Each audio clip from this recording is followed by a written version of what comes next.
On ira ensemble vers ce nouvel ordre mondial. Et personne, je dis bien, personne ne pourra s'y opposer.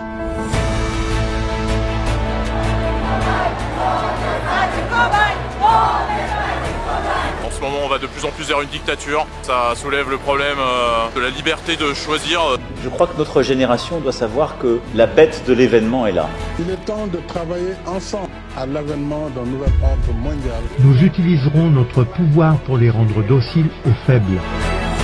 Ils grandiront en étant déprimés. Nous parlons de cet homme blessé lors d'une manifestation samedi dernier. Il a vraisemblablement été visé par un tir de LBD. Nous utiliserons la peur comme notre arme.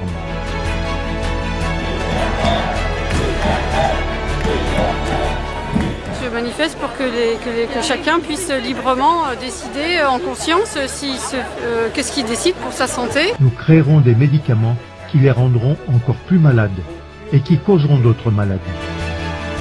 Nous mettrons en place un système monétaire qui les fera prisonniers pour toujours.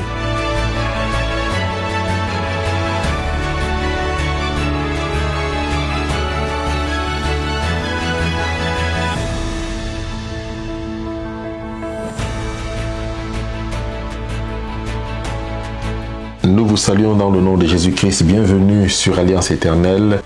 Nous bénissons le Seigneur parce que vous nous faites toujours l'amitié de venir nous retrouver tous les jeudis pour l'étude du livre de Daniel. Aujourd'hui, nous sommes au chapitre 9 et nous travaillerons du verset 1 au verset 23. Le prix de la rébellion. Nous avons été rebelles. Si vous êtes nouveau sur la chaîne, vous avez la possibilité de vous abonner à la chaîne, de liker. Et si vous avez un message que Dieu a mis dans votre cœur pour nous, vous pouvez utiliser nos canaux pour nous les envoyer, Instagram, YouTube, Facebook et contactallianceéternelle.com. Vous pouvez également nous soutenir d'abord par vos prières parce que nous en avons besoin, mais aussi par vos dons. Et vous avez tous les renseignements en dessous de la vidéo.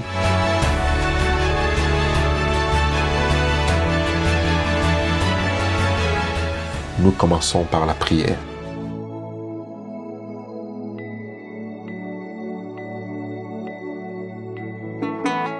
Notre Père qui est dans les cieux, nous sommes heureux de pouvoir encore étudier le livre de Daniel. Nous sommes heureux que tu nous donnes encore cette opportunité aujourd'hui.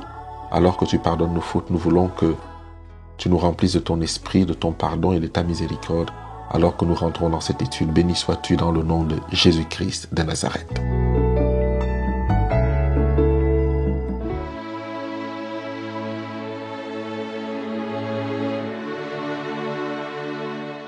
Le prix de la rébellion. Nous avons été rebelles.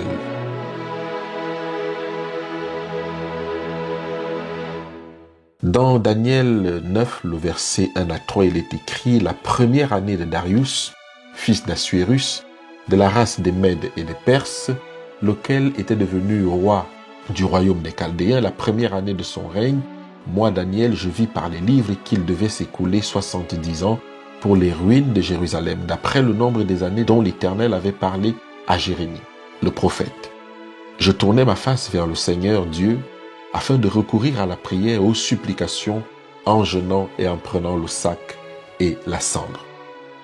En effet, les Mèdes et les Perses dominaient alors le monde. Daniel crut que le temps où les Juifs recouvraient leur liberté pour retourner à Jérusalem était proche. Bien qu'étant lui-même prophète de Dieu, il étudia humblement les prophéties de Jérémie pour apprendre ce que disait le Seigneur. Et nous pouvons le voir dans Jérémie 25, 11, 12, 29, 1 et 10. La Bible déclare dans 1 Corinthiens 14, verset 32, « Les esprits des prophètes sont soumis aux prophètes. Aucun prophète digne de ce nom ne peut être orgueilleux au point de refuser d'étudier sa propre prophétie, en d'autres termes, la Bible. » Le temps de délivrance finale du peuple de Dieu, de ce monde de péché, est juste devant nous. La question est où sont les Daniel d'aujourd'hui qui se mettent à l'étude des Écritures avec ardeur, en jeûnant et en s'humiliant, recherchant Dieu afin qu'il les éclaire et les guide. Ceux qui suivent l'exemple de Daniel recevront l'enseignement de Dieu au travers de sa parole par son Esprit Saint. Vous pouvez être Et moi aussi, je peux être de cela. D'ailleurs, nous avons vu dans une période très récente combien de fois nous avons manqué de lumière. Combien de fois les prophètes ont été vides d'annoncer les choses à venir, puisque dans Amos 3, le verset 7, il est écrit que l'Éternel ne fait rien sans avoir averti ses serviteurs les prophètes. Ou encore ne laisse rien faire sans avoir averti ses serviteurs les prophètes. Mais nous avons constaté à notre grande stupeur que les événements délicats sont arrivés dans ce monde, notamment la COVID-19 et ses conséquences, sans que le peuple de Dieu n'ait été averti. Et pourtant, Amos 3, le verset 7 le déclare, « Le Seigneur ne fait rien, et j'ajoute personnellement, ne laisse rien faire, sans avoir averti à ses serviteurs, les prophètes. » Ceux qui suivent l'exemple de Daniel recevront l'enseignement de Dieu au travers de sa parole par son Esprit Saint. Et nous pouvons être de cela. C'est la raison pour laquelle 1 Timothée 4, le verset 13 déclare « Jusqu'à ce que je vienne, applique-toi à la lecture, à l'exhortation et à l'enseignement. » La lecture devient donc le point central pour ceux qui veulent découvrir la sagesse des saints et la science des saints, pour ceux qui veulent découvrir ce que la divinité a caché dans son conseil au travers des Écritures sacrées, la Bible, doivent s'appliquer à la lecture. Et Apocalypse 1, à partir du verset 1 jusqu'au verset 3, dit ceci, révélation de Jésus-Christ que Dieu lui a donné pour montrer à ses serviteurs les choses qui doivent arriver bientôt, et qu'il a fait connaître par l'envoi de son ange à son serviteur Jean, lequel a attesté la parole de Dieu et le témoignage de Jésus-Christ, tout ce qu'il a vu. Le verset 3 dit, « Heureux celui qui lit, et ceux qui entendent les paroles de la prophétie et qui gardent les choses qui y sont écrites, car le temps est proche. » Oui, le temps est proche, la Bible dit, « Heureux celui qui lit. » C'est un point important, la lecture. Malheureusement, aujourd'hui, beaucoup d'enfants de Dieu ne lisent plus. Non seulement la Bible, mais même d'autres choses. Or, la lecture est le point central qui va faire augmenter l'intelligence et qui permettra au Saint-Esprit de nous enseigner lorsque nous sommes en contact avec les Écritures. Je ne parle pas d'être en contact avec les Écritures au travers des smartphones. Je parle d'être en contact avec les Écritures avec le papier, car il y a une relation naturelle entre la terre et la terre. Pour faire du papier, il faut des arbres. Et nous sommes faits de terre. Et donc, notre lobe frontal est disposé à communiquer avec le livre, avec ce qui est écrit à l'intérieur. Et c'est pour ça, plus tard, que nous pouvons retenir. C'est la raison pour laquelle la Bible dit « Heureux celui qui lit ». Dans 2 Pierre 1, le verset 21, la Bible déclare « Car ce n'est pas par une volonté d'homme qu'une prophétie a jamais été apportée, mais c'est poussé par le Saint-Esprit que les hommes ont parlé de la part de Dieu. » C'est la raison pour laquelle il faut aller décortiquer ce que le Saint-Esprit a parlé au travers des hommes pour nous permettre de comprendre les événements à venir. Et 2 Pierre 1, le verset 19 le confirme. Et nous tenons pour d'autant plus certaine la parole prophétique à laquelle vous faites bien de prêter attention comme à une lampe qui brille dans un lieu obscur jusqu'à ce que le jour vienne apparaître et que l'étoile du matin se lève dans nos cœurs. Nous faisons bien de prêter attention à cette lampe qui brille dans un lieu obscur, c'est-à-dire la prophétie. Et justement, cette prophétie va nous accompagner jusqu'à ce que l'étoile du matin se lève dans nos cœurs, c'est-à-dire Jésus-Christ de Nazareth. Et le verset 20 dit, sachant tout d'abord vous-même qu'aucune prophétie de l'Écriture ne peut être un objet d'interprétation particulière. La lecture et le Saint-Esprit nous permettront d'être enseignés et de comprendre les choses qui sont dans le cœur de Dieu. Et Proverbe 19, verset 2 le dit encore si bien, le manque de connaissance n'est bon pour personne. Et celui qui précipite ses pas tombe dans le péché. C'est la version second 21. C'est pour ça qu'un Timothée dit, applique-toi à la lecture. Le verset 4 et 5 de Daniel 9, nous lisons. Je priai l'Éternel mon Dieu, et je lui fis cette confession, Seigneur, Dieu grand et redoutable, toi qui gardes ton alliance, et qui fais miséricorde à ceux qui t'aiment et qui observent tes commandements. Nous avons péché, nous avons commis l'iniquité, nous avons été méchants et rebelles. Nous nous sommes détournés de tes commandements et de tes ordonnances.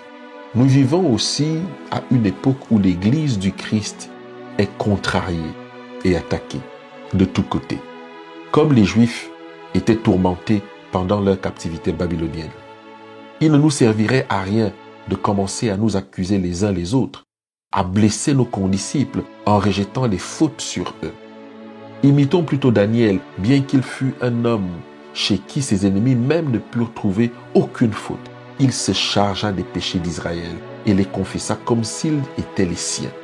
Nous avons péché, dit-il, nous avons commis l'iniquité, nous avons été rebelles. Daniel dit nous, il est à l'intérieur de cela. La médisance et les racontars sont des spécialités de Satan pour amener la discorde, séparer les amis et détruire la foi de beaucoup dans le bien fondé de nos messages. Les disputes conduisent à l'agressivité. La particularité de l'œuvre mensongère de Satan a été de provoquer des controverses afin qu'il y ait des disputes, des mots inutiles. Il sait bien que cela accapara l'esprit et le temps. Cela attise la combativité et étouffe l'esprit de conviction chez beaucoup, les amenant à des divergences d'opinion, des accusations, des préjugés qui ferment la porte à la vérité. Durant 40 ans, l'incrédulité, les murmures et la rébellion ont interdit à l'ancien Israël l'entrée dans le pays de Canaan. C'est l'incrédulité, l'amour du monde, le manque de consécration et les différends de ceux qui prétendent appartenir au peuple de Dieu qui nous ont retenus pendant si longtemps dans ce monde de péché et de tristesse. La rébellion envers Dieu, l'indépendance envers les commandements et la parole de Dieu. Les hommes et les femmes qui prétendent servir le Seigneur se plaisent à passer leur temps à des velléités. Ils se plaisent à être en désaccord les uns avec les autres. S'ils étaient consacrés à l'œuvre du Maître, ils ne se chamaraient pas comme une famille d'enfants turbulents. Chacun serait occupé à servir, chacun serait au poste qui lui est assigné, travaillant de tout son cœur et de toute son âme comme un ambassadeur de la croix du Christ. Les ouvriers bénéficieraient pour leur ministère des prières et de la solidarité d'une église dynamique. Ils recevraient les directives du Christ et n'auraient pas de temps à discuter et à se disputer. C'est ainsi que le psaume 50 déclare quand même ceci. Le verset 16 jusqu'au verset 21 dit ceci. Et Dieu dit aux méchants, quoi donc? Tu émunères mes lois et tu as mon alliance à la bouche. Toi qui hais les avis et qui jettes mes paroles derrière toi. Si tu vois un voleur, tu t'y plais avec lui. Et ta part est avec les adultères. Tu livres ta bouche au mal et ta langue est un tissu de tromperie. Tu t'assieds et tu parles contre ton frère. Tu diffames le fils de ta mère. Voilà ce que tu as fait et je me suis tu. Tu t'es imaginé que je te ressemblais, mais je vais te reprendre et tout mettre devant tes yeux.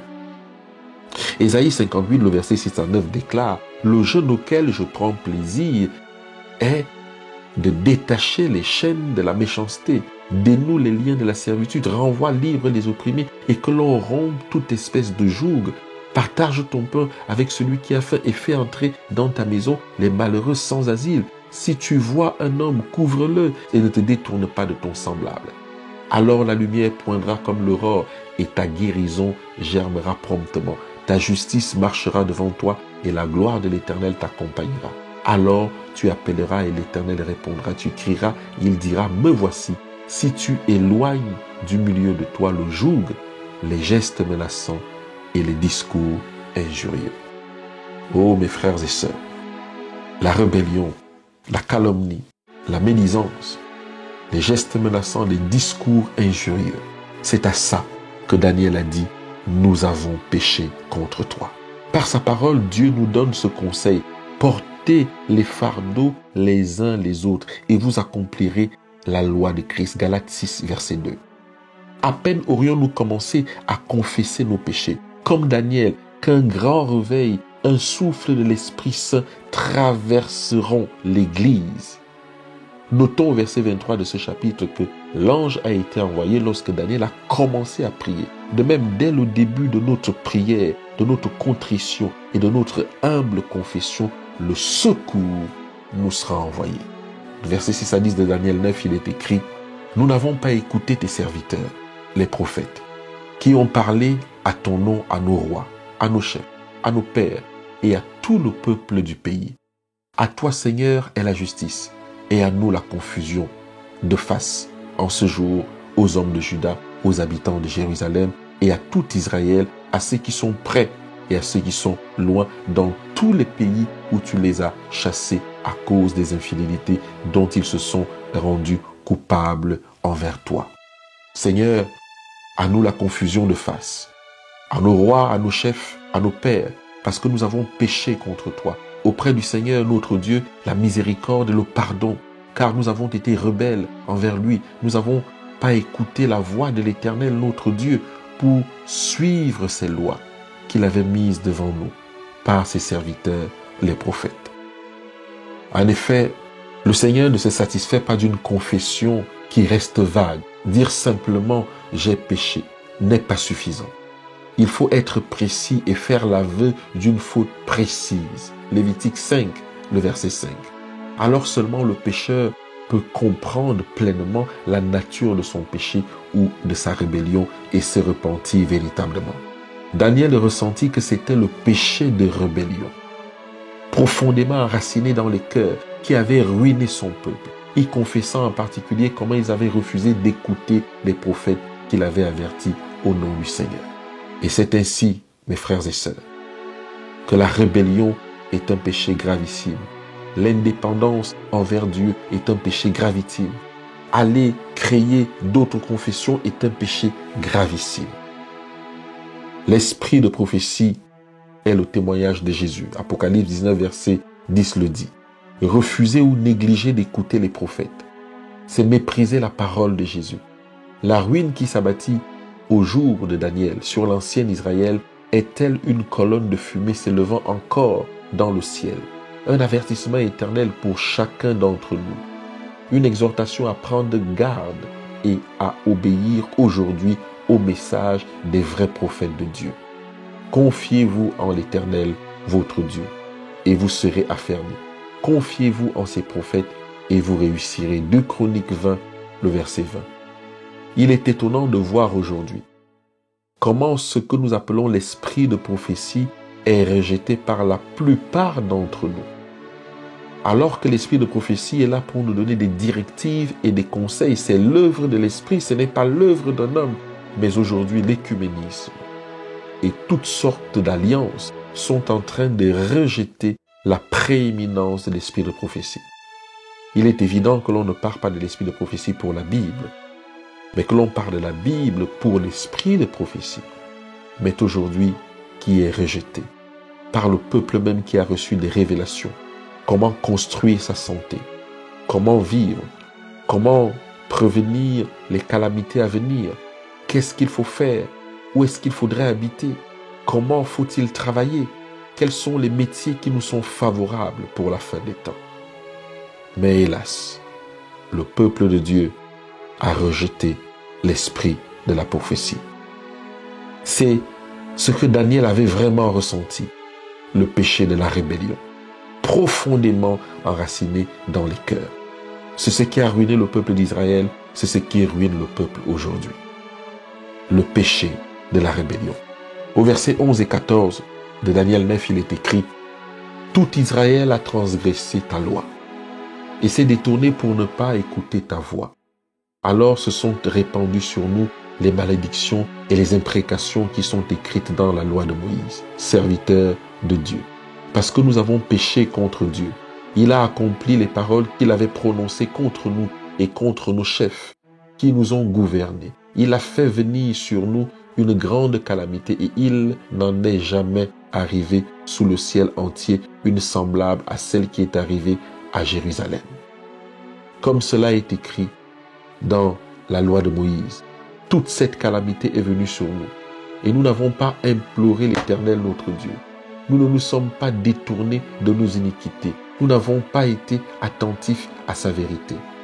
L'Éternel a veillé sur cette calamité et l'a fait venir sur nous. Car l'Éternel notre Dieu est juste dans toutes les choses qu'il a faites, mais nous n'avons pas écouté sa voix.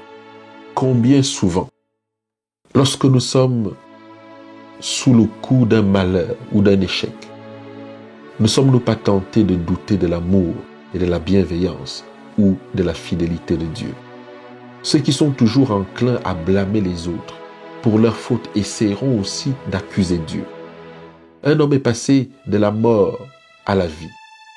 Lorsqu'il commence à regarder son propre cœur et lorsqu'il découvre son propre péché, au lieu d'accuser quelqu'un d'autre, ceux qui sont spirituellement aveugles ne peuvent voir leur propre faiblesse et leur propre péché.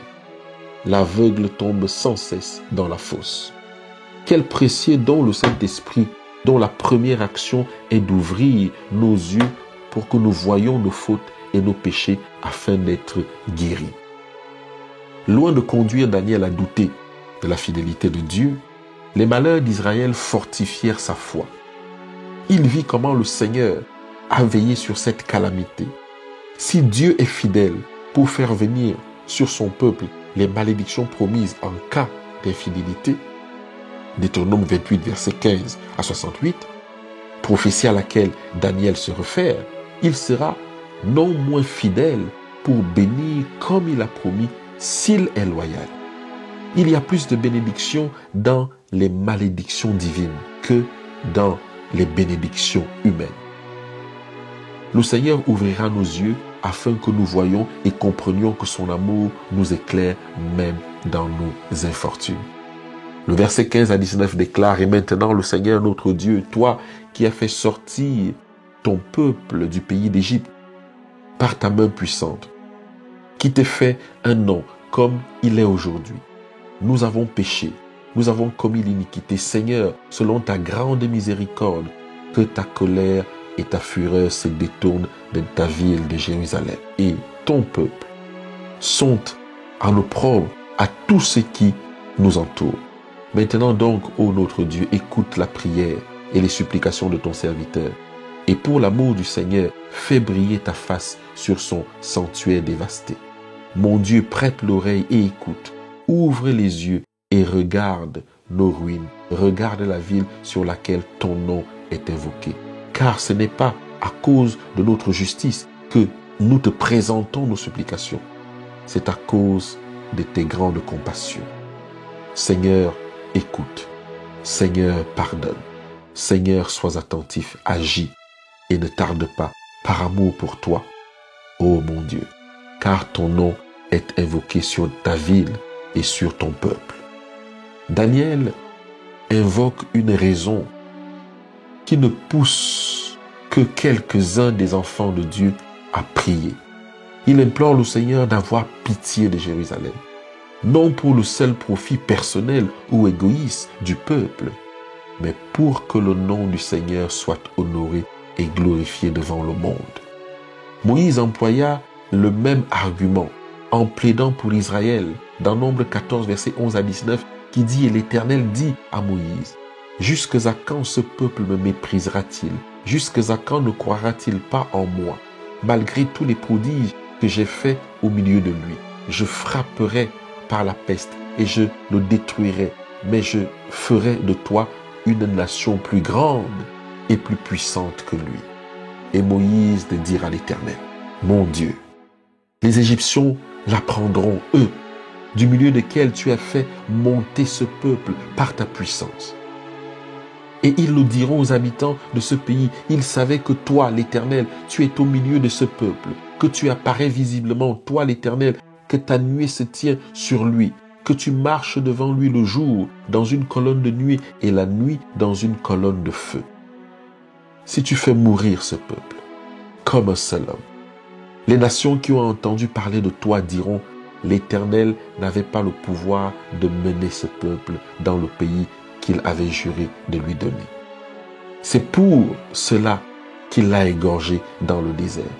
Maintenant, que la puissance du Seigneur se montre dans sa grandeur, comme tu l'as déclaré en disant, l'Éternel est lent à la colère et riche en bonté. Il pardonne l'iniquité et la rébellion. Mais il ne tient point le coupable pour innocent et il punit l'iniquité des pères sur les enfants jusqu'à la 3e et à la 4e génération. Pardonne l'iniquité de ce peuple, selon ta grandeur de ta miséricorde, comme tu as pardonné à ce peuple depuis l'Égypte jusqu'ici. Daniel pense, de toute évidence, que la vision concernant le sanctuaire, chapitre 8, évoque la restauration de l'ancien service du sanctuaire de Jérusalem, à la fin des 2300 jours littéraux.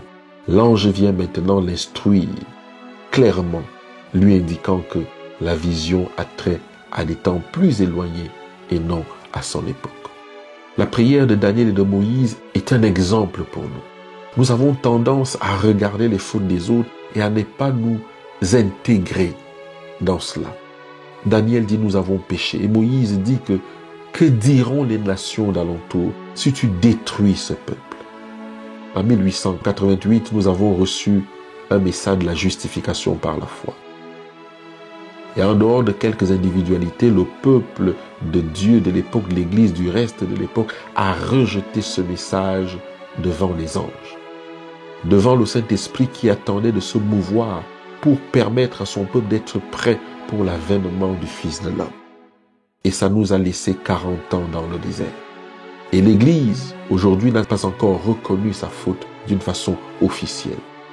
Et nous devons, comme Daniel, comme Moïse, plaider pour cette cause. Père, ne te souviens pas du mal que nos aïeux dans la foi ont fait contre toi. Ne te souviens pas du rejet de ta parole, de ton message spécial que tu as envoyé en 1888. Lorsque ce sera fait, vous verrez comment les écluses des cieux vont s'ouvrir sur l'Église, sur le peuple, sur la chrétienté. Et des choses extraordinaires se passeront. Le verset 20 et 23 de Daniel 9 déclare « Je parlais encore, je priais, je confessais mon péché et le péché de mon peuple d'Israël. Et je présentais mes supplications à l'Éternel, mon Dieu, en faveur de la sainte montagne de mon Dieu. Je parlais encore dans ma prière quand l'homme Gabriel, que j'avais vu précédemment dans une vision, s'approcha de moi d'un vol rapide. Au moment de l'offrande du soir, il m'instruisit et s'entretint avec moi et il me dit « Daniel, je suis venu maintenant pour ouvrir ton intelligence. Lorsque tu as commencé à prier, la parole est sortie et je viens pour te l'annoncer, car tu es un bien-aimé. Sois attentif à la parole et comprends la vision. » Après cette expérience, comment pourrions-nous encore douter que le Seigneur entend les prières? Quelle attention n'a-t-il pas prêté au désir de son humble enfant? À peine la prière de Daniel commençait à parvenir aux cieux que l'ange puissant reçut l'ordre de voler rapidement à son secours. On ne traîne pas dans les bureaux du ciel. Le premier et faible murmure de l'enfant de Dieu parvient instantanément au trône. Plus rapide qu'un télégramme, la réponse arrive comme un éclair de lumière. Ézéchiel 1, le verset 14. Enfant qui tremble est la foi en Dieu. Lorsqu'un enfant de Dieu prie, c'est une relation directe avec le Seigneur. Et il reçoit des révélations et des réponses étonnantes avec une rapidité extraordinaire. Quel propos, quelle vision l'ange doit-il expliquer à Daniel? Évidemment, une vision que Daniel a déjà reçue, car l'ange lui donne d'être attentif et de comprendre la vision. Il ne peut s'agir d'une autre vision que celle du chapitre 8, que l'ange n'eut pas la possibilité d'expliquer à Daniel puisqu'il était tombé malade. Et vous voyez ça dans Daniel 8, le verset 27.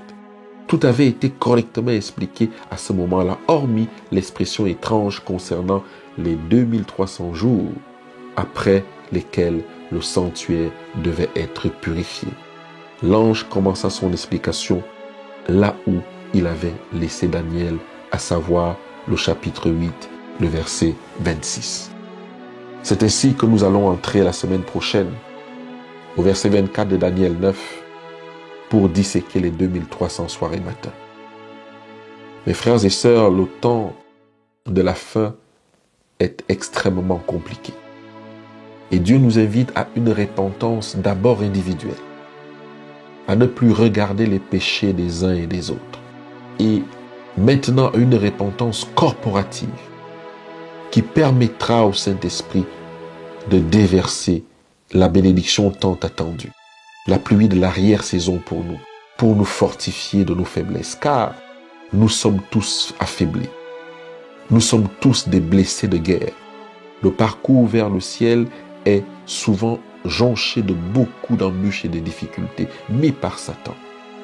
Alors au lieu de nous tourner et d'être des ennemis des uns et des autres, parlons-nous.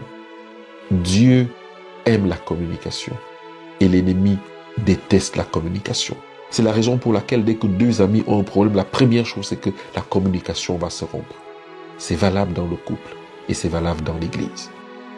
Que le Seigneur nous aide, comme Daniel, à nous placer devant le Seigneur, parce que Daniel a étudié les Écritures et a vu que le temps que l'Éternel avait fixé était accompli.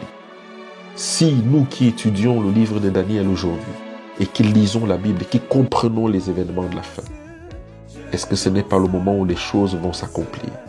Lorsque Daniel a vu ça, il s'est concentré dans une prière et il s'est intégré dans les péchés de ton peuple comme Caleb l'a fait et Josué. Que le Seigneur vous garde, que le Seigneur vous bénisse et qu'il permette qu'on se retrouve la semaine prochaine pour commencer le verset 24 de Daniel 9, les 2300 soirs et matins et les 70 semaines. Que la paix soit avec vous, au nom de Jésus-Christ. Au revoir.